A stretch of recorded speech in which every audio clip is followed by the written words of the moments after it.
tinha paixão admirável de se notar foi que nos últimos 10 anos ele foi coordenador do curso de astronomia para professores do ensino médio. Essa foto aqui, ela mostra o João, os tutores desse curso e toda a turma de professores do ensino médio do ano de 2019, do ano passado. Esse curso ele atende basicamente professores da região sudeste, mas a gente também tem participação de professores de todas as regiões do Brasil também. Então, em homenagem ao professor João, em respeito a tudo que ele representou na astronomia brasileira, eu gostaria de convidar todo mundo a fazer um minuto de silêncio. Eu vou cronometrar um minuto aqui.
Então fica essa a nossa homenagem ao João Steiner. Voltando à nossa programação agora, até o ano passado, 2019, o APT era uma atividade que ela era realizada nas dependências do Instituto de Astronomia na USP, no campus aqui do Butantã, de São Paulo. Então, devido à pandemia essa e as demais atividades da USP, elas estão funcionando no modo remoto, né? Então, trazer o APT aqui para o YouTube foi uma alternativa que a gente encontrou para difundir ainda mais a ciência para o público em geral, né? Então, a ideia do APT, do Astronomia para Todos, é sempre trazer um cientista para falar sobre um tema de destaque na astronomia e para fazer essa ligação, né? E a gente ter um espaço para que o público possa interagir com o cientista. Quando a gente faz o APT presencialmente, ao término da palestra, nós temos uma sessão de observação do céu, que ela é realizada com o apoio do Clube de Astronomia de São Paulo, o CASP, e na impossibilidade da gente realizar essas observações, junto com o CASP também, a gente apresenta os destaques, um breve spoiler do que a gente pode ver no céu ao longo desse mês. Hoje o nosso convidado é o professor Dr. Alex Cavalieri Carciofi. Ele é docente do Departamento de Astronomia do IAG. E após a palestra, a gente vai abrir uma sessão de dúvidas que o professor Alex vai responder após a palestra, né? Lembrando que durante a palestra, vocês podem, a qualquer momento, enviar perguntas no chat, que elas vão sendo respondidas ao longo da palestra, ou elas vão sendo selecionadas para que o professor Alex responda no final. Então, antes de iniciarmos as atividades de hoje, eu gostaria de apresentar e agradecer muito a equipe que, junto comigo, organiza essa atividade. Nós temos o professor Reinaldo dos Santos Lima, do IAG USP, que está acompanhando vocês no chat hoje.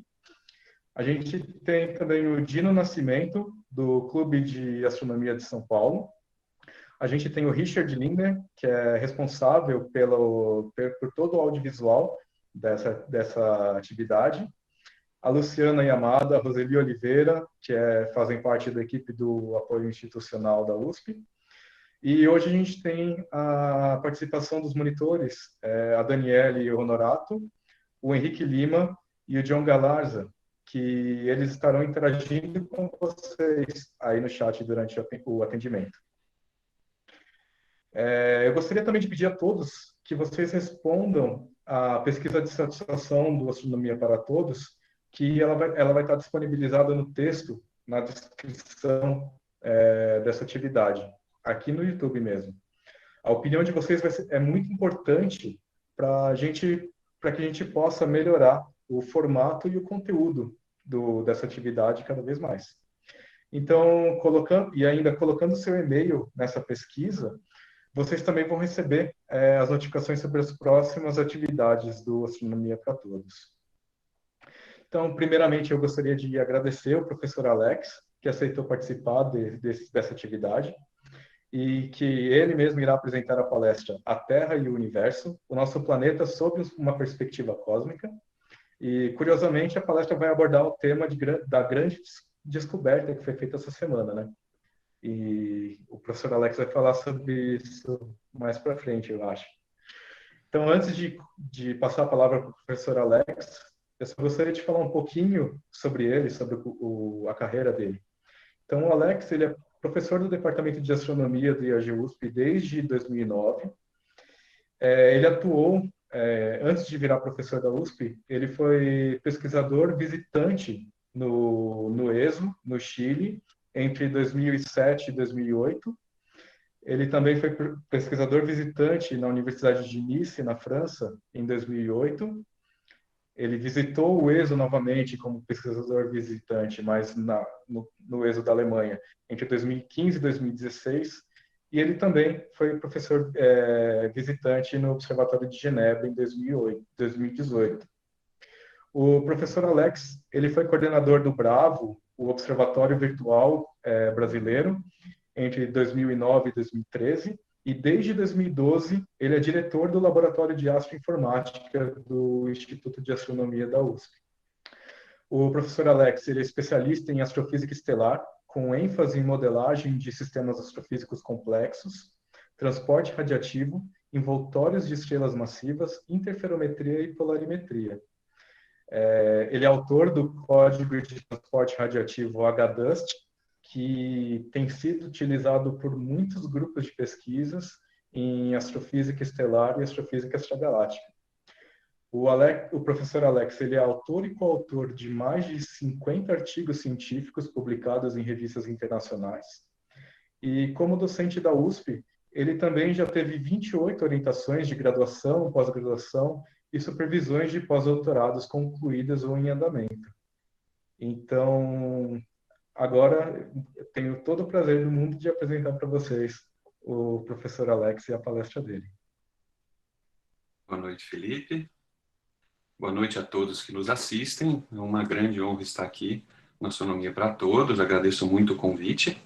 Deixa eu iniciar compartilhando aqui a minha tela, que eu vou mostrar para vocês os slides da apresentação. E eu vou falar de um tema que é astrofísica planetária, né? Falar um pouco sobre planetas, que não é minha área, né? Como o Felipe falou, minha área é estrelas, em particular estrelas quentes, né? Mas essa parte de planeta, de vida extraterrestre, de busca, né, por inteligência fora aqui da Terra, é uma área que me fascina muito. Então, quando o Felipe me convidou, eu resolvi apresentar essa palestra, mesmo não sendo muito a minha área de pesquisa mesmo, né? Eu gostaria de começar mostrando essa figura que eu achei maravilhosa, né? É uma imagem do Salar de Uyuni. Então, nós vemos aqui o céu refletido numa superfície perfeitamente lisa de água, né? Provavelmente não estava ventando nessa noite. E nós conseguimos ver aqui neste céu, nós conseguimos ver aqui o centro da nossa galáxia, a grande nuvem de Magalhães está aqui. Aqui é o disco da nossa galáxia, ele está curvo nessa perspectiva por causa da lente, né? Mas eu trago essa imagem maravilhosa, né?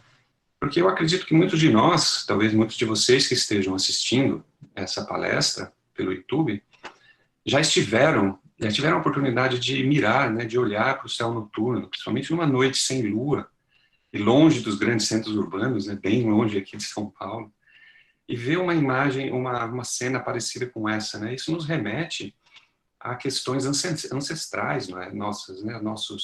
Os nossos ancestrais primitivos, muitas vezes, né?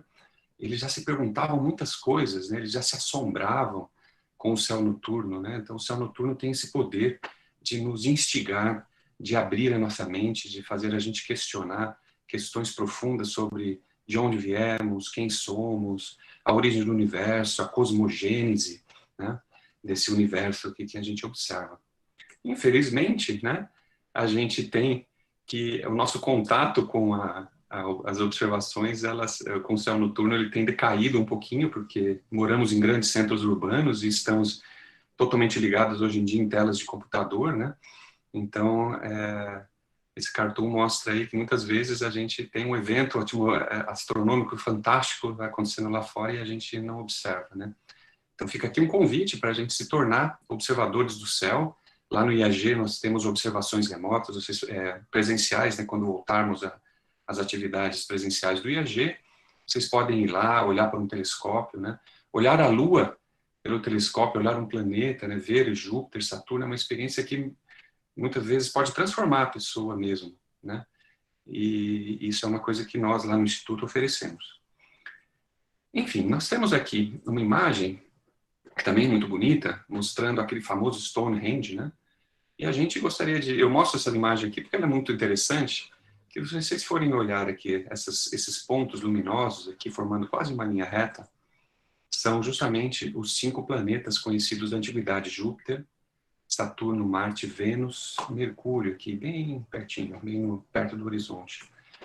E esses 5 planetas, os gregos chamavam eles de Asteris Planetae, que significa estrelas errantes, né? Então, esses planetas já são conhecidos desde a antiguidade. Eu vou falar um pouquinho agora sobre a astronomia clássica, né? Astronomia antiga, né? Antes da revolução da astronomia, aí, por causa da revolução científica. Não porque isso aqui não é o tema da palestra, então vou abordar muito rapidamente, apenas para ilustrar como o nosso conceito, a nossa visão de mundo tem mudado ao longo do tempo, né? Então, a gente começa aqui com essa visão da astronomia clássica ocidental, com o sistema geocêntrico. Muitos de vocês já conhecem tudo isso, né? Nesse sistema nós temos 5 planetas, com o Sol e a Lua, mais o Sol e a Lua, então seriam 7, girando em torno da Terra, uma Terra estacionária no centro do universo. As estrelas estariam fixas em uma esfera que também gira em torno da Terra. E com algumas exceções, e muito surpreendente isso, uma das exceções é esse grego Aristarco de Samos, essa foi uma visão preponderante até 400 anos atrás. Então, até 400 anos atrás, era assim que a gente, né, nós seres humanos, os humanos, víamos o mundo, né? Víamos o mundo. E aqui temos uma imagem muito bonita do modelo geocêntrico segundo Bartolomeu Velho, né? Ele nos traz esse desenho que está no museu em Portugal, e em português, né? Isso em 1568, né? E fica aqui, depois essa gravação vai estar no YouTube, vocês podem parar um pouquinho e olhar com atenção essa imagem que é fascinante, né? Mostrando uma representação da visão daquela época, né? E aí, a transição entre essa astronomia clássica para aquilo que nós consideramos hoje como astronomia moderna, que é o tema da palestra, ela ocorreu ao longo de 3 ou 4 séculos, e temos aqui algumas pedras fundamentais. Por exemplo, Nicolau Copérnico traz para nós a ideia do heliocentrismo, né? O Sol no centro do sistema solar, né? Então, aqui tem uma imagem do livro dele, De Revolutionibus Orbium Celestium, né? Sobre as revoluções dos orbes celestes, e mostrando aqui o Sol no centro, Mercúrio, Vênus, Terra, Marte, Júpiter, Saturno e a estrela fixa aqui, né? Então, vocês conseguem ler, está em latim, mas dá para a gente ler, mostrando que houve uma grande mudança de paradigma, isso 400 anos atrás.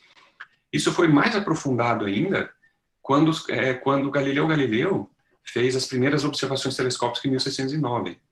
Então, 400 anos atrás, 411 anos atrás, inclusive o Ano Internacional da Astronomia foi em 2009, justamente para a gente, para marcar esse evento incrível, né? Um ser humano teve a ideia, pela primeira vez, de pegar uma luneta.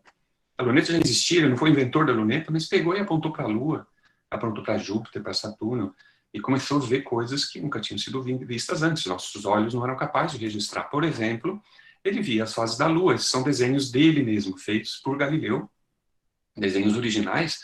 Se a gente olhar com atenção aqui, a gente vai ver várias características que a gente reconhece hoje na Lua. Por exemplo, crateras, os mares, né?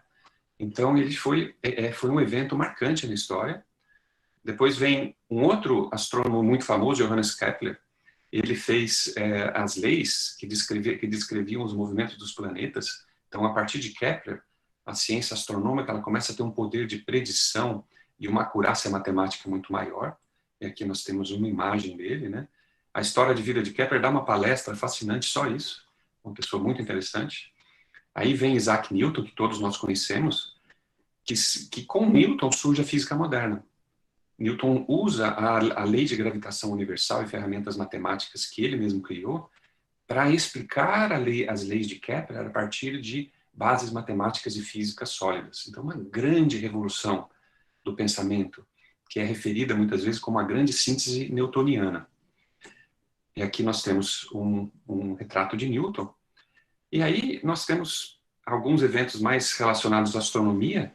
E no século XVII nós temos a primeira medida, acho que no começo do século XVIII, na verdade, no meados do século XVIII, a primeira medida da distância Terra-Sol, ou seja, a gente começa a desvendar o tamanho do universo que a gente vive, medindo pela primeira vez a distância que separa a gente do Sol. Não é uma coisa simples de ser feita.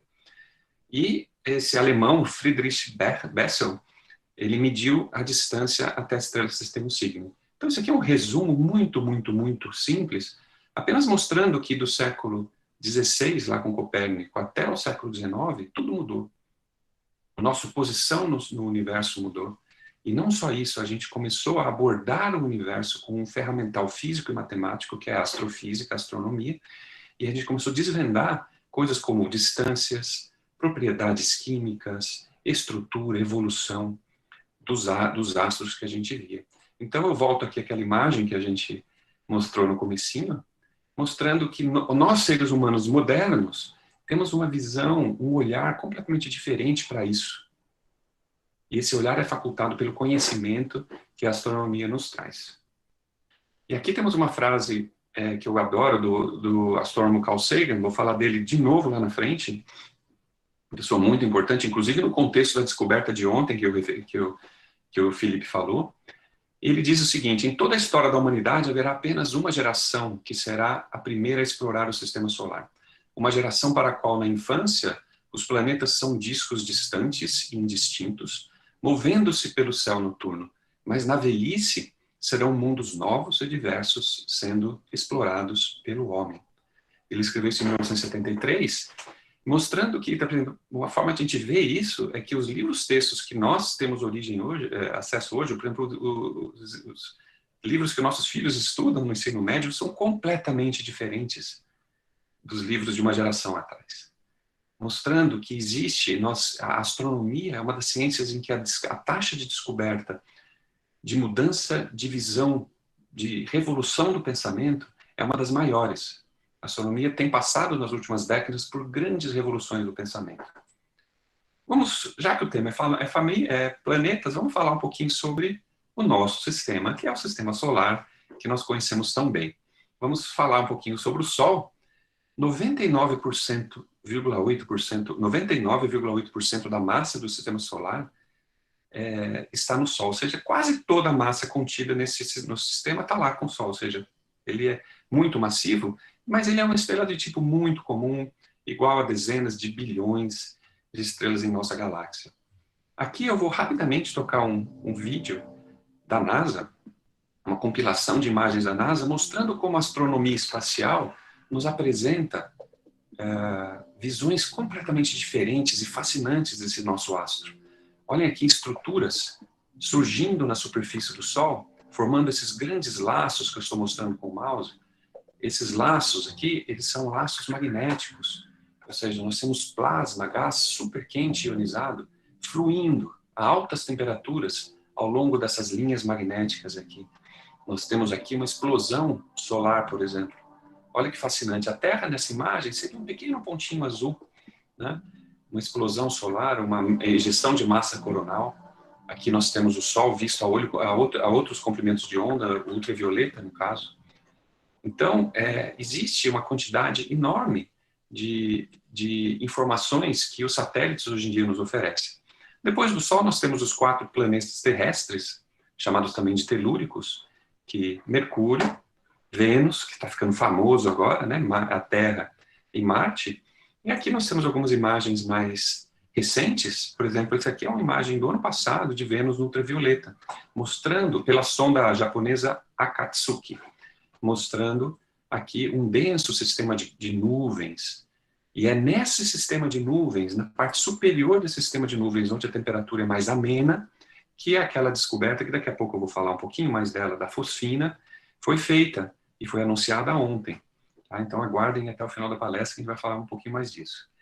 Então aqui temos Vênus, e aqui uma imagem que eu achei fascinante, ela foi tirada algumas semanas atrás, de um telescópio. Ele pegou um pedacinho da borda da Lua, né? Olha aqui as crateras da Lua, e olha aqui Marte. Fisicamente, angularmente, como a gente diz na astronomia, muito próximos um do outro. Né? Essa imagem está aqui no Astronomy Picture of the Day, de alguns dias atrás. Depois dos planetas rochosos, nós temos os planetas gasosos, ou jovianos. Aqui nós temos Júpiter, Saturno, Urano, Netuno, bem conhecidos de todos. E aqui uma imagem um pouco mais de alta resolução, de um pouco mais detalhes, né? Tirada pelo telescópio espacial Hubble, em 21 de abril de 2014. Nessa imagem nós vemos estruturas fascinantes, complexos de nuvens, turbulência.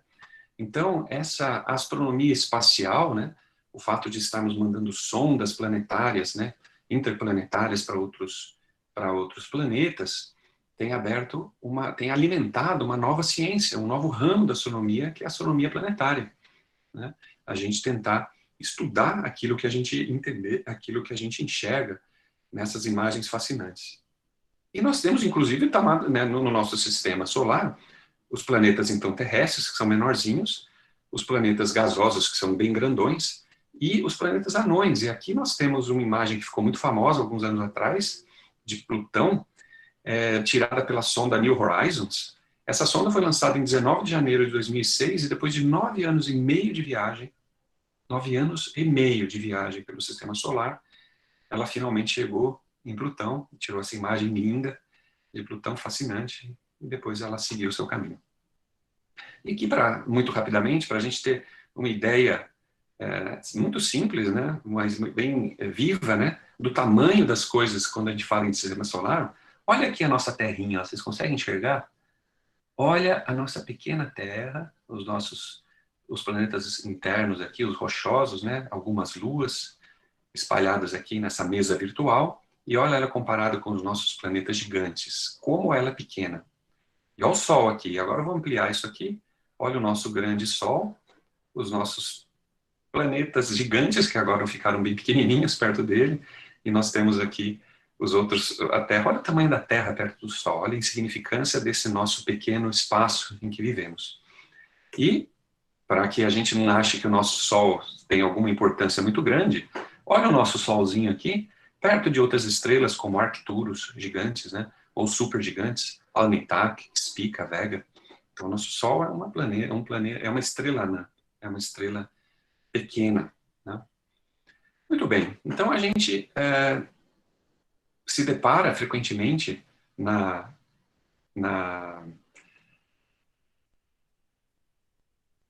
ciência, ficção científica, essa palavra que eu estava tentando lembrar. Então, se depara frequentemente na ficção científica com cenas maravilhosas como essa, né? Isso aqui representaria um pôr do sol, né? Uma visão de um artista representando um pôr do sol, ou nascer de um sol ou de uma estrela num sistema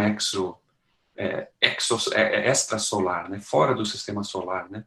Então, a gente, nos remetendo novamente ao começo da palestra, né, em que o ser humano, a gente disse que o ser humano sempre se perguntou, né, o seu lugar no universo, e essa pergunta, né, estamos sozinhos no universo? Temos outros planetas habitados? Essa pergunta, ela sempre nos acompanhou, principalmente quando os astrônomos começaram a entender a natureza das estrelas, mas apenas muito recentemente, em termos de ciência, muito recentemente essa pergunta foi respondida, né? Existem sim outros sistemas, outros planetas, e a descoberta do primeiro planeta se deu em 1995, em 6 de outubro, na verdade a descoberta foi antes, mas o anúncio em 6 de outubro de 1995, por esses dois senhores da foto, o Michel Mayer e o Didier Queloz, da Universidade de Genebra. E essa descoberta foi tão importante que eles receberam o Prêmio Nobel de Física por isso em 2019, e o telescópio onde a descoberta foi feita está aqui no fundo. Agora, a pergunta que a gente se faz é o seguinte: como que a gente observa um planeta? Como é que a gente faz para observar um planeta, detectar planetas? É sobre isso que a gente vai falar nos próximos minutos da palestra, porque é uma pergunta que a gente recebe com bastante frequência. Como observar? Como é que a gente faz? Então, a primeira coisa que a gente imagina é que a gente vai tirar uma foto, né? Então, será que a gente consegue tirar uma foto de um planeta? A resposta é sim, mas para vocês terem uma ideia de como isso é complicado, imagina aqueles grandes holofotes de estádio, né?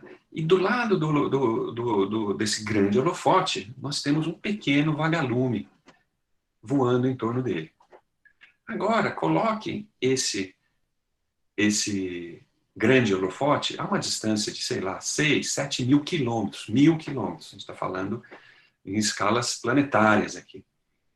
E aí aponta um telescópio para ele e tenta achar no meio daquele brilho, daquele farolzão que é o holofote, tenta encontrar aquele pequeno brilho do vagalume a 6 mil quilômetros de distância. Esse é basicamente o desafio que o astrônomo que quer tirar uma imagem de planeta tem pela frente.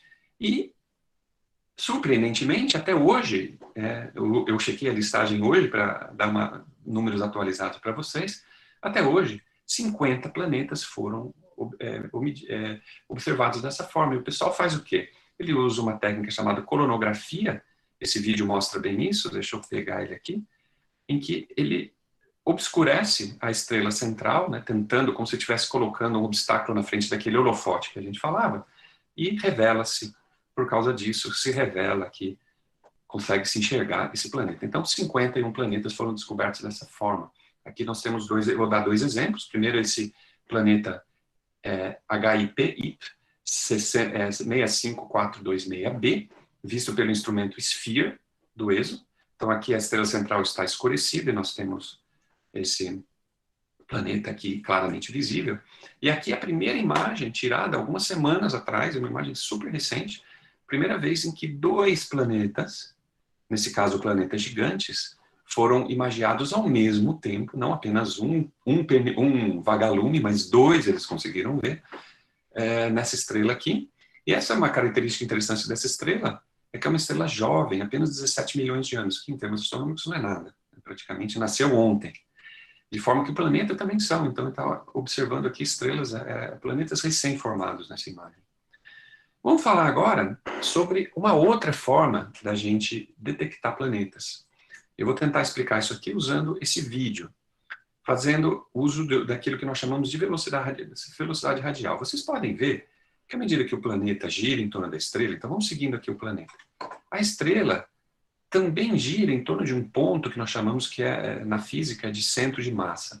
Então o planeta gira mais porque ele tem menos massa, mas a estrela central também gira um pouquinho.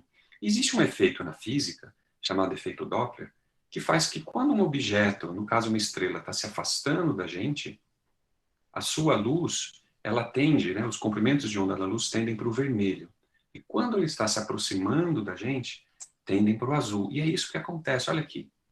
Quando a estrela, nesse vídeo, né, ela está se afastando da gente, esse gráfico aqui mostra, os comprimentos de onda da luz ficaram um pouquinho mais vermelhos. E quando ela está se aproximando da gente, fica um pouquinho mais azul. Então essa é a base física de uma técnica chamada de velocidade radial, ou seja, a gente está medindo a velocidade do planeta radialmente em relação a nós, e 891 planetas já foram descobertos por essa técnica.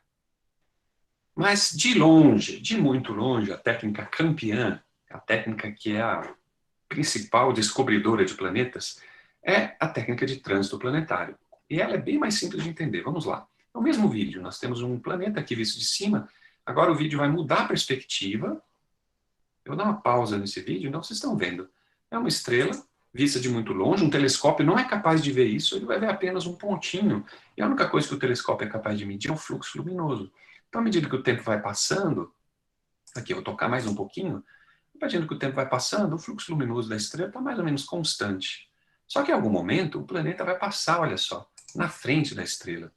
E vai haver um obscurecimento parcial da estrela, e portanto ela vai ficar um pouquinho mais escura.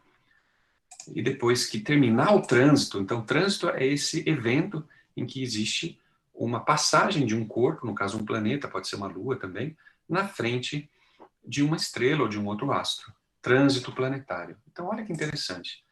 E 3.254 planetas já foram descobertos desta forma, segundo o censo mais recente de um site da NASA, que eu vou mostrar para vocês daqui a pouquinho. Uma outra forma de descobrir planetas é através de microlente gravitacional. Aqui é um pouquinho mais difícil de entender, mas pela lei da relatividade geral de Einstein, corpos celestes podem curvar, né, a trajetória da luz. Então, por exemplo, formando aquilo que nós chamamos de lente gravitacional. Então, imagina que um telescópio está observando essa estrela que está muito, muito distante. E uma estrela fria, muito pouco brilhante, nem vista pelo telescópio, passa na frente. Esse efeito da lente gravitacional faz com que haja um pequeno aumento aqui do brilho da estrela. Então, isso já foi observado muitas, muitas vezes. Lentes gravitacionais são bastante conhecidas. Mas quando essa estrela tem um planeta, o planeta também causa uma microlente gravitacional. Então, 98 planetas foram descobertos dessa forma. Você tem uma lente gravitacional causada aí pela estrela, depois uma microlente gravitacional. Aqui está escrito desvio devido ao planeta. Então, esse blipzinho aqui na curva mostraria o que significa a presença do planeta. E se vocês tiverem interesse, tem aqui uma página, exoplanet.nasa.gov, Exoplanet Catalog, que é fascinante. Cliquem nesse botão, infelizmente está em inglês apenas, mas cliquem nesse botão, que é explorar os dados, e vocês vão se divertir. Muita coisa bacana ali. Então aqui está dizendo que tem 4.276 planetas confirmados, né? E qual foi o satélite, né, voltando novamente à astronomia espacial, qual foi o satélite que foi o responsável pela maior taxa, né, maior quantidade de descobertas planetárias? Foi esse satélite Kepler, um nome muito bem escolhido, né, em homenagem a Johannes Kepler, que a gente já falou no começo. Esse satélite sozinho, ao longo de alguns anos de operação, ele descobriu 2.672 planetas. E aí, a gente gostaria de... Eu vou pular essa última palestra. Então, nós temos aqui um cenário muito interessante. Nós temos 4.000 planetas, mais de 4.000 planetas, e grandes questões. E muitas dessas questões são realmente muito importantes. Nós já temos 4.000 planetas descobertos. Então, a gente pode se perguntar algumas questões que são fundamentais para a astronomia e para a nossa visão do universo hoje. E essas questões só podem ser respondidas hoje graças ao Kepler, né, que foi o planeta, o telescópio e o satélite que descobriu boa parte dos planetas conhecidos. Então, quais são essas perguntas? Quais são essas grandes questões? Qual a porcentagem das estrelas que possuem planetas? Ou seja, planetas são comuns ou não? São raros ou comuns? A gente vai ver isso agora. Quão comuns são planetas semelhantes à Terra? Ou seja, aquele nosso planetinha de pedra que a gente está acostumado, rochoso, né? Que a gente está acostumado a viver nele, quão comum ele é no universo? Ele é uma raridade ou ele é algo frequente? E quantos planetas têm condições de abrigar vida, como a gente consegue conceber vida, pelo menos? Então, são grandes questões que eu vou falar um pouquinho sobre elas daqui a pouquinho. Então, quando o Kepler nos traz essa grande quantidade de planetas descobertos, a primeira coisa que a gente aprende é que existe uma enorme diversidade. Então, uma das grandes lições aprendidas com o satélite Kepler é isso. Diversidade. Os planetas são muito diversos. Júpiteres quentes, eu vou explicar o que é daqui a pouco, superterras, o próprio nome é autoexplicativo, mini-Netunos, planetas gasosos menores que Netunos, e também planetas semelhantes à Terra. Então aqui nós temos alguns sistemas solares conhecidos. Começamos com o nosso, olha aqui o nosso Sol, né? E aqui o nosso Mercúriozinho não está em escala as coisas, tá? Está uma escala mais ou menos aproximada. Então, nós temos o nosso Mercúrio, o nosso Vênus, nossa Terra, aqui o nosso sistema solar representado aqui por esses três, o nosso sistema solar interno, né? Olha este sistema planetário que foi descoberto e o nome é Kepler-11. Olha que fantástico, nós temos 6 mini Netunos, todos próximos à Terra, ou seja, planetas muito maiores que Netunos, que Mercúrio, todos orbitando a estrela numa órbita próxima a Mercúrio. Olha que diferente que é do nosso sistema solar. Vamos ver um outro aqui. Aqui nós temos um exemplo de um Júpiter quente. O que é um Júpiter quente? É um planeta tão grande como Júpiter, só que muito, muito próximo à estrela. A órbita dele é tão próxima que ele leva apenas alguns dias para dar uma volta completa em torno da estrela. E aqui nós temos uma imagem que não é uma imagem, uma fotografia, evidentemente é uma composição artística, de um Júpiter quente próximo a uma estrela, e a gente espera, né, que o campo de radiação e o vento estelar sejam tão intensos devido à proximidade, que este planeta fique evapore, perca a sua atmosfera continuamente. Então, isso mostra, né, a grande diversidade planetária que a gente tem. Então, uma das perguntas, com base nessa diversidade que a gente faz, a gente pergunta, será que o sistema solar é único? Esse nosso sistema solar, né, como nós conhecemos, né, por isso que eu fiz uma revisãozinha lá atrás, né, para a gente lembrar exatamente dos planetas, a sua ordem, as suas propriedades básicas, né? A norma parece ser o seguinte, pelo Kepler, parece ser planetas com massas entre a Terra e o Netuno. Norma no sentido normal, o mais comum. O mais comum parece ser planetas com massa entre a massa da Terra e o Netuno, habitando a parte interna do sistema planetário, coisa que não existe. Então, de certa forma, a gente não pode dizer que o nosso sistema seja único, mas ele não é comum. Comum não, porque o comum é isso que a gente acabou de ver. O que a gente vê são esses planetas maiores, do tamanho entre Terra e Netuno, com órbitas menores, habitando a parte interna do sistema planetário. Uma outra pergunta, uma outra lição aprendida pelo Kepler é que planetas são extremamente comuns. Extremamente comuns. E aqui, eu acho que vocês vão entender porque eu pus essa carinha aqui, que ficou comum hoje em dia na comunicação do WhatsApp, né? Há mais planetas do que estrelas na Via Láctea. Há mais planetas do que estrelas na Via Láctea. Ou seja, na média, cada estrela que a gente observa, vão no céu noturno e olhem as estrelas do céu. Na média, tem mais de um planeta por cada uma das estrelas na nossa galáxia. Isso causa uma revolução do pensamento, uma visão, a nossa cosmovisão só pode mudar muito, porque a gente começa a se perguntar, bom, a pergunta se tem planeta já está claramente respondida. Existem mais de 4 mil planetas conhecidos, né? Isso é o que a gente conseguiu detectar, é claro, com os recursos atuais.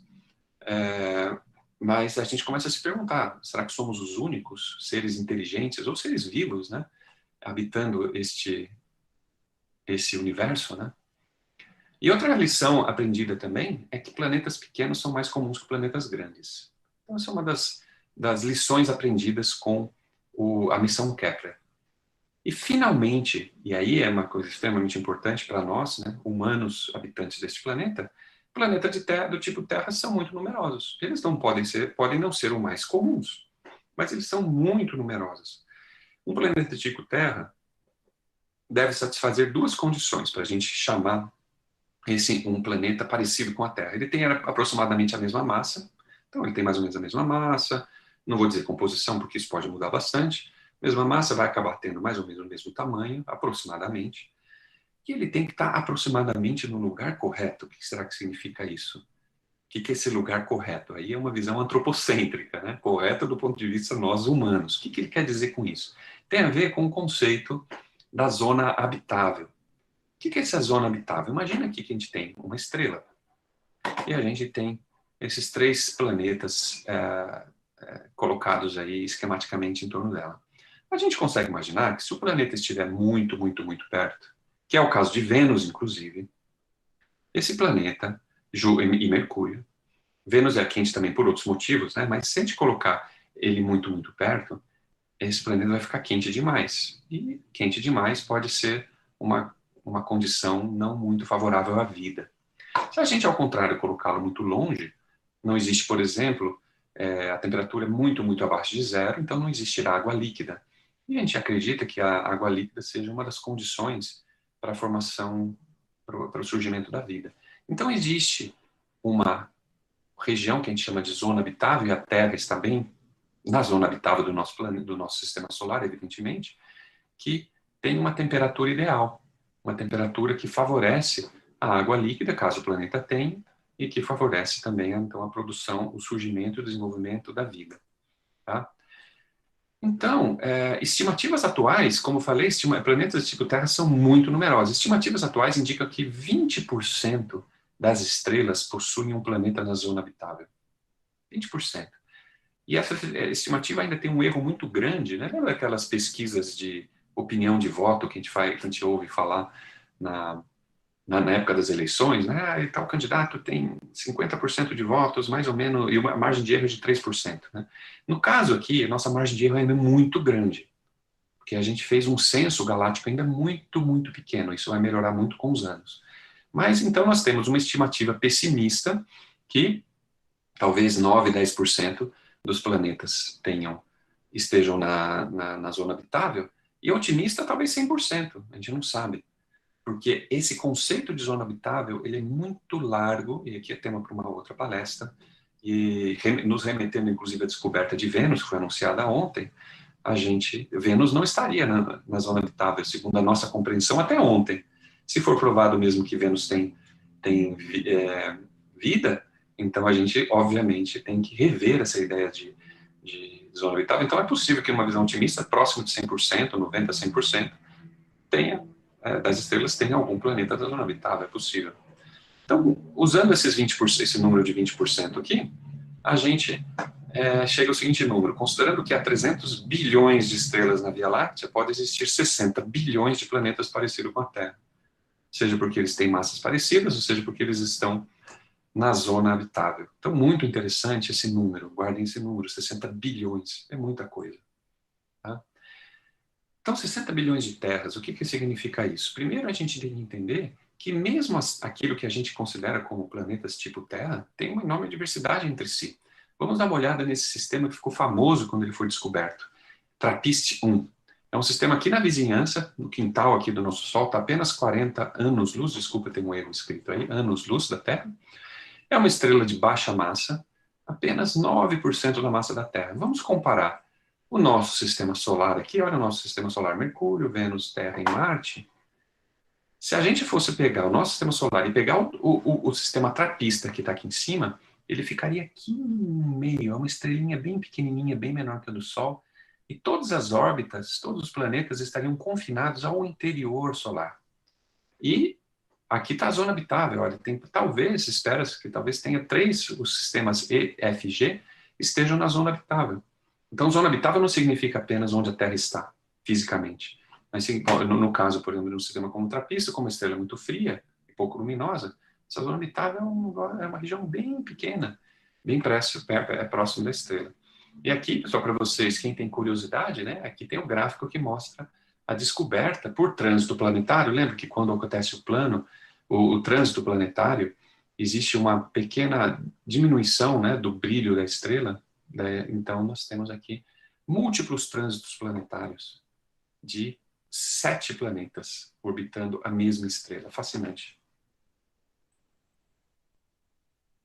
Vou passar por aqui. Então, a gente se pergunta o seguinte: a própria Terra, onde estariam esses planetas? Né? Onde estariam os planetas habitáveis? Agora vamos começar a pensar em termos em termos astronômicos, em termos cosmológicos. Como é que a gente faz para estudar esses planetas, ou eventualmente viajar até eles, ou eventualmente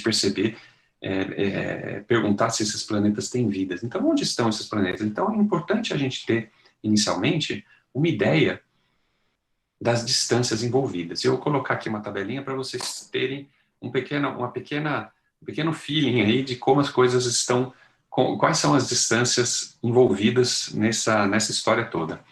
Vamos falar da distância da Terra ao Sol, em primeiro lugar, distância da Terra ao Sol. A luz leva 8 minutos. A Voyager leva 9,8 dias. Quem foi a Voyager? A Voyager é a sonda. A sonda Voyager é o objeto espacial produzido pelo homem com a maior velocidade registrada até hoje. A Voyager hoje está caminhando, está viajando para longe do Sol, está muito distante já, a 62 mil quilômetros por segundo, por hora, quilômetros por hora. Ela leva 1 hora e ela dá uma volta na Terra muito mais rápido que 1 hora. Uma volta na Terra inteira, na velocidade atual que ela está viajando.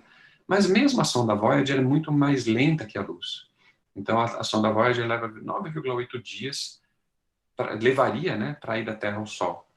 Até o limite do sistema solar, a luz leva 140 horas. A Voyager leva 28 anos para ir até o limite do sistema solar, a porta de saída, digamos. Próxima Centauri, a estrela mais próxima conhecida de nós. A luz leva 4,2 anos. Já a Voyager levaria, se ela estivesse viajando até a Próxima Centauri, levaria 7.412 anos.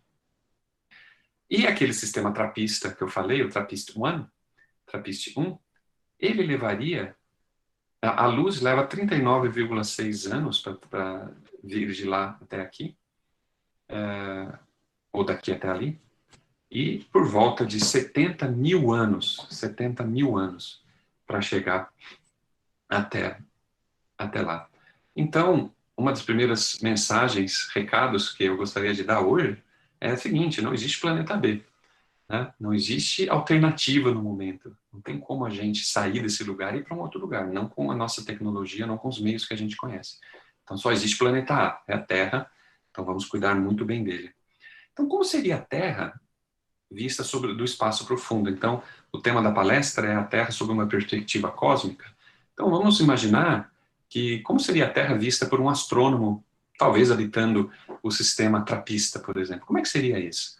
Vamos nos colocar no espaço e irmos nos afastando um pouquinho da Terra. Então, primeiro é a Terra vista, aqui nós temos uma imagem, São Paulo e Rio, nessa região, essas duas cidades aqui, São Paulo e Rio, vistos da Estação Espacial Internacional. Então, nós temos aqui uma primeira visão. Nós vamos até a Lua, e aqui a gente vê uma foto famosíssima, tirada pelo astronauta William Anders, em 24 de dezembro de 1968, que é chamada de O Nascer da Terra. Né? Como nós temos o nascer do Sol, o nascer da Lua, que é a Lua, a Terra surgindo do limbo solar. Então, ela não foi tirada do solo, o astronauta não estava na Lua, ele estava orbitando em torno da Lua quando foi tirada. Aqui nós temos uma imagem de Saturno, então estamos nos afastando ainda mais, com o Sol atrás, tirada pela sonda Cassini em 19/7/2013. Cadê a Terra nessa imagem? A Terra está aí. A Terra está aí e eu vou fazer um zoom nela para vocês verem. Olha a Terra aqui, ó. Bem aqui, ó. Onde está o mouse? Eu vou fazer um zoom. Aqui, ó. Esse pontinho microscópico é a Terra como vista de Saturno. Então, olha como as distâncias são gigantescas, né? Isso é um sentimento de humildade e insignificância, né, que nos acomete vendo uma imagem dessa. E aqui nós temos uma imagem fascinante. Ela não é tão bela do ponto de vista estético, mas essa imagem tem uma história incrível, que é a Terra fotografada pela sonda Voyager 1, quando ela estava a 6 milhões de quilômetros, muito mais distante que os planetas gasosos, né, mais externamente que os sistemas gasosos. E o astrônomo Carl Sagan, ele propôs que sugeriu para a NASA, né, virar a câmera, virar a Voyager de volta e tirar uma foto da Terra, e foi isso que foi feito. E essa foto recebeu a imagem, o título de Um Pálido Ponto Azul. E sobre essa foto, o Carl Sagan escreveu um texto belíssimo que eu queria ler para vocês. Ele escreveu o seguinte: olhem de novo esse ponto. É aqui. É a nossa casa. Somos nós. Nele, todos a quem ama, todos a quem conhece, qualquer um sobre quem você ouviu falar, cada ser humano que já existiu, viveram as suas vidas. O conjunto da nossa alegria e nosso sofrimento. Milhares de religiões, ideologias e doutrinas econômicas confiantes. Cada caçador e coletor, cada herói e covarde, cada criador e destruidor da civilização, cada rei e camponês, cada jovem casal de namorados, cada mãe e pai, criança cheia de esperança, inventor e explorador, cada professor de ética, cada político corrupto, cada superestrela, cada líder supremo, cada santo e pecador da história da nossa espécie viveu ali em um grão de pó suspenso num raio azul. A Terra é um cenário muito pequeno numa vasta arena cósmica. Pense nos rios de sangue derramados por todos aqueles generais e imperadores para que, na sua glória e triunfo, pudessem ser senhores momentâneos de uma fração de um ponto. Pense nas crueldades sem fim infligidas pelos moradores de um canto deste pixel aos praticamente indistinguíveis moradores de algum outro canto. Quão frequentes seus desentendimentos, quão ávidos de matar uns aos outros, quão veementes os seus ódios. As nossas posturas, a nossa suposta autoimportância, a ilusão de termos qualquer posição de privilégio no universo são desafiadas por este pontinho de luz pálida. O nosso planeta é um grão solitário na imensa escuridão cósmica que nos cerca. Na nossa obscuridade, em toda essa vastidão, não há indícios de que vá chegar ajuda de outro lugar para nos salvar de nós próprios. A Terra é o único mundo conhecido até hoje que abriga a vida. Não há outro lugar, pelo menos no futuro próximo, para onde a nossa espécie possa emigrar. Visitar sim, assentar-se ainda não. Gostemos ou não, a Terra é onde temos de ficar por enquanto. Já foi dito que a astronomia é uma experiência de humildade e criadora de caráter. Não há, talvez, melhor demonstração da tola presunção humana de que esta imagem distante do nosso minúsculo mundo. Para mim, destaca a nossa responsabilidade de sermos mais amáveis uns com os outros e para preservarmos e protegermos o pálido ponto azul, o único lar que conhecemos até hoje. Então, com essas reflexões, eu vou chegar no final da nossa palestra. Estamos chegando já na hora, né? E a gente se pergunta, como os astrônomos esperam detectar a vida em outros planetas? Então, se a Terra vista de uma perspectiva cósmica, lembra daquele farolete, né, com o vagalume ao lado, né? Essa é a dificuldade que nos espera. Essa é a dificuldade que espera os astrônomos para tentar provar usando os métodos da ciência, que existe vida em algum outro lugar.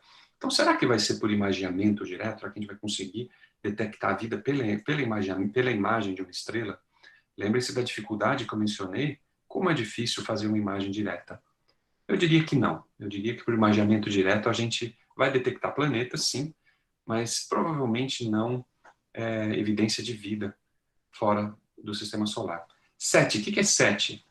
É um acrônimo do inglês, Search for Extraterrestrial Intelligence, que é a busca por inteligência extraterrestre. Esse é um projeto em andamento. Aqui nós temos a página do SETI. Se vocês quiserem visitar, uma página bem legal de visitar, www.seti.org. Existe, então, há 50 anos, pelo menos, um grupo de astrônomos dedicados a isso, usando as mais variadas técnicas, radioastronomia principalmente, e eles estão tentando achar vida fora da Terra. Até agora, pelo menos de uma forma 100% comprovada, vamos discutir um pouquinho os resultados aí divulgados ontem, né? Até agora nada, mas estamos tentando. E esse é um dos observatórios famosos, né? O observatório de Arecibo, que são usados nessa busca. É um dos maiores telescópios, talvez o maior, se não me engano, telescópio do planeta, um radiotelescópio. Então, SETI talvez é bastante promissora, mas a despeito de 50 anos de tentativas, ainda não temos uma evidência. Viajando até lá seria ótimo, né? A gente tem uma astronave como essa, né? Os fãs de Star Trek já estão até emocionados de ver, e entrar numa imagem dessa, e entrar numa dobra espacial e chegar em alguns dias aí numa estrela. Por enquanto, infelizmente, não tão cedo, pelo menos. Então, como? Nossa melhor possibilidade é chamada análise espectral. E nesse finalzinho de palestra eu vou explicar bem rapidinho o que a gente quer dizer com isso. Isso aqui é um espectro da luz. O que é o espectro da luz? Ele mostra quão brilhante a luz está nesse eixo aqui. Então, quanto mais para cima aqui é mais brilhante a coisa. No caso, né? No caso, não é brilho, mas é a reflectância, que é mais ou menos parecida. E aqui é o comprimento de onda. Comprimento de onda. Então, aqui nós temos a região do azul, cores azuis. Aqui é a região do verde, aqui é a região do vermelho. E aqui nós estamos chegando numa região próxima já do infravermelho, do espectro. Tá? E nós temos, o que eu quero mostrar que está aqui em cinza, é o que nós chamamos em inglês de vegetation red edge, que seria o canto vermelho, né? O canto vermelho da vegetação, devido à vegetação. O que quer dizer isso? Existe um aumento claro da reflectância da Terra. Então, isso aqui é a reflectância da Terra, como que ela reflete a luz solar. Existe um aumento claro da reflectância da Terra, vocês conseguem ver por esse aumento aqui, formando essa espécie de cotovelo no gráfico. Existe esse aumento claro da reflectância da Terra na região vermelha do espectro. E essa é uma das múltiplas tem um errinho aqui, bioassinaturas propostas pelos astrônomos para a gente achar evidência de vida extraterrestre. Então, olha que fantástico, se um astrônomo naquele planeta trapista, né, pudesse tirar um espectro da Terra e ele detectasse esse red edge, né, essa borda vermelha aqui, acentuada, ele talvez dissesse para os seus conterrâneos, né, para os seus habitantes que moram no mesmo planeta, falar, olha, aquele planeta, aquele planetinha azul lá longe, a 40 anos-luz, tem vida.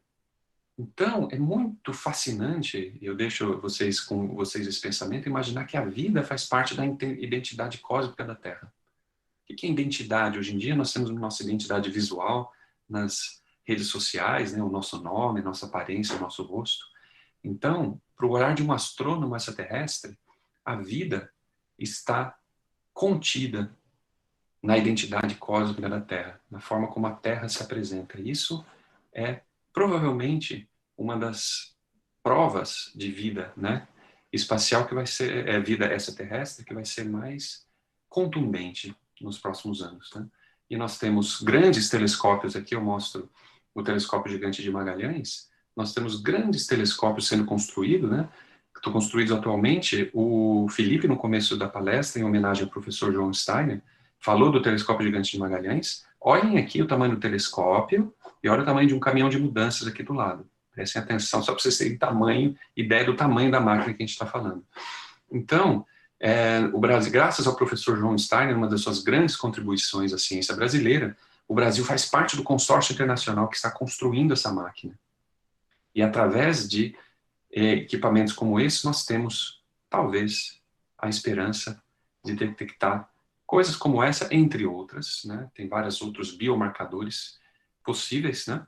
Não dá tempo de a gente comentar aqui todos, né? Estaremos detectando, talvez, não por imaginamento direto, não por uma foto de um extraterrestre, mas estaremos detectando vida extraterrestre a partir da assinatura espectral de estrelas distantes. Então, fiquem atentos. E quando eu estava fazendo essa palestra, eu juro por Deus, eu estava fazendo essa palestra, eu vou terminar com uma nota um pouco engraçada, né? Daí eu preparei um slide, que é esse aqui. Eu falei assim, imagina, daqui a alguns anos a gente acordar, pegar o jornal de manhã, a Folha de São Paulo, e a gente vê essa imagem aqui, cientistas encontram evidências de vida extraterrestre. E essa imagem é o slide que eu tinha feito, final da minha transparência. Agora adivinhem qual é a capa da Folha de hoje. Olha aqui, essa é a capa real da Folha de hoje. E olha aqui embaixo, molécula detectada em Vênus pode indicar vida, que é a famosa fosfina, sobre a qual eu não vou ter muito tempo de falar, porque o meu tempo está acabando, mas eu posso depois responder nas perguntas. E essa descoberta, a gente ainda está, os astrônomos ainda estão bastante com o pé atrás, né? Pode indicar vida ou não, ainda tem muita água para passar debaixo dessa ponte, como a gente disse, mas aqui expandindo, né, pesquisadores anunciaram ontem a detecção de fosfina na atmosfera de Vênus, gás que na Terra só existe por atividade industrial ou produzido por micróbios. Né?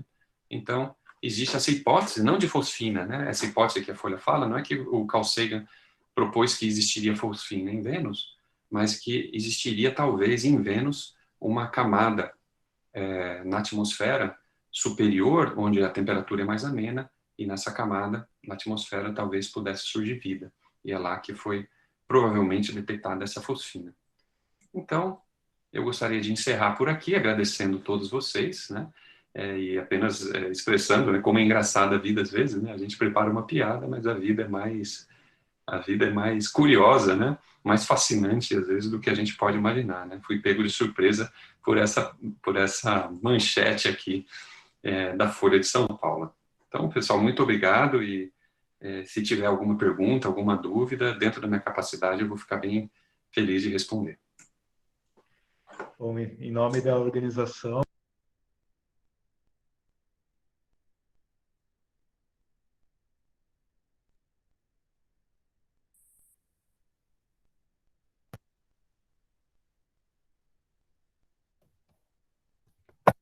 Oi, gente. E aí, o que vocês acharam? Gostaram? Ai, eu gostei. Se puder abrir o áudio um pouquinho, só pra gente finalizar aqui. Eu amei a aula, gostei bastante. Eu também. Gostei, muito interessante. Semana que vem, o professor Silva tem que falar, né? Não sou nem eu. Estou ansiosa com as coisas. Quer convidar eles para semana que vem, Silva? Espera aí. Com certeza. Só vou falar um negocinho, que eu já vou Com falar. certeza. Eu vi bastante deles ali no final da notícia, os extraterrestres.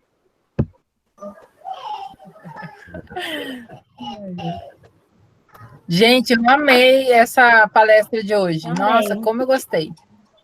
E tem bastante vídeo lá que a gente gravou no Face. Curte lá o Face da escola, compartilha e deixa o seu joinha, né? Claro. Fala aí, Silvia. Eu gostaria de falar um pouquinho, agradecer a Priscila e o Vitor aí tá dando essa oportunidade para mim, né? Porque eu entrei no colégio nesse período de pandemia e não tive a oportunidade de estar conhecendo vocês, né, cara?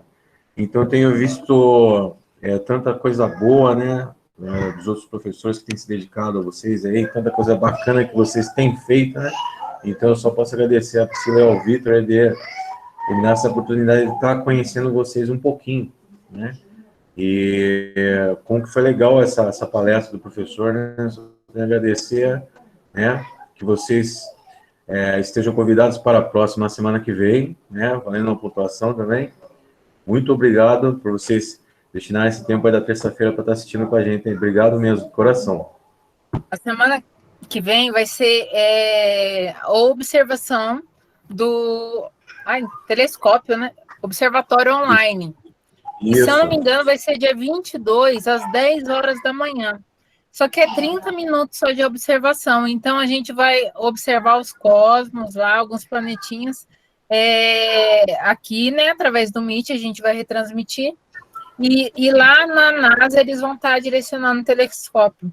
Então, é um evento que vai ocorrer mundialmente, né? E a gente vai estar presente representando isso daí, representando um pedacinho de nós, da Escola Marcelena, nesse projeto, né? Nós que agradecemos por você estar sempre aqui com a gente, viu, Maria Clara? Ó, se eu for citar cada nome aqui, eu não tenho nem palavras para agradecer, porque, assim, vocês que estão aqui, se a gente propor 7 horas da manhã, tá sempre com a gente participando. E é uma alegria muito grande saber que a gente pode estar sempre contando com vocês, né? Vontade mesmo, a gente queria estar na escola, todo mundo junto, fazendo esse evento lá. Mas foi muito bom. Essa palestra eu adorei.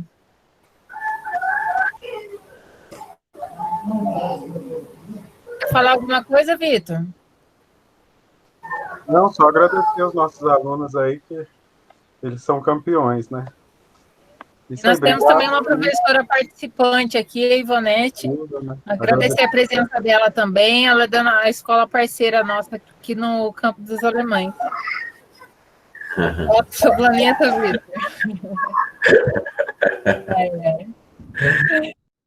Oi, gente. Vamos encerrar, porque amanhã a gente está cedo na luta aí de novo. Amanhã tem aula, né? Vou dar um grande beijo a todos e eu me despeço por aqui. Tchau, gente. Beijo. Tchau, pessoal. Tchau. Obrigadão por vocês aparecerem aí, gente. Obrigadão. Um abraço.